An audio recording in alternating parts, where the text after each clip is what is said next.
Assalomu alaykum aziz yurtdoshlar. Biz bugun eski Jo'ra bozorini ko'rib chiqamiz. Men Iqboljon Ko'paysinov Muxtitor talabasi.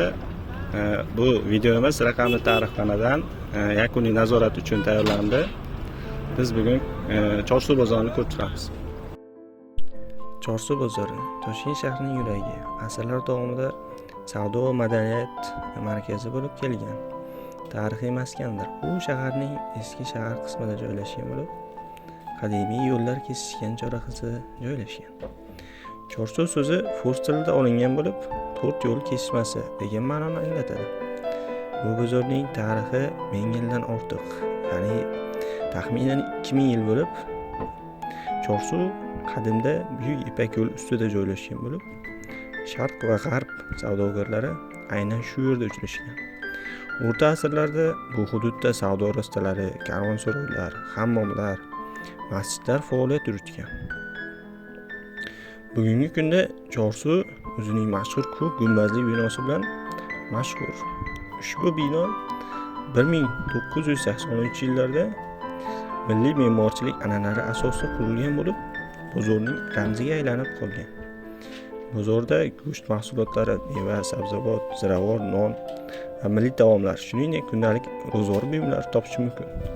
Chorsu bozori faqat savdo joyi emas, balki o'zbek xalqining turmush tarzi, savdo madaniyati va milliy ruhini aks ettiruvchi jonli tarixdir. Bugun ham u nafaqat toshkentliklar, balki minglab sayyohlar tashrif buyuradigan muhim maskan hisoblanadi. Assalomu alaykum. Qaraganda ko'rlik narxi kerak, bu haqida ma'lumot bera olasizmi?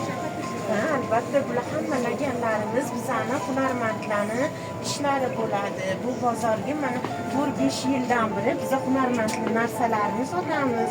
Bular asosan Rishtondan keladi. Bizani laganlarimiz, masalan, qo'lda yasaladi. Har bittasi mana hunarmandli ishlari bo'ladi. Rishtonlik akalarimiz bularni yasab bizga O'zbekistonga jo'natishadi. Bu o'zimizning mana milliyligimiz, Qashqadaryo do'ppisi bo'ladi. Bu ham hammasi qo'lda yasaladi, hammasi qo'lda tikiladi. Kiyimlar haqida ham ma'lumot bera olasizmi? Albatta.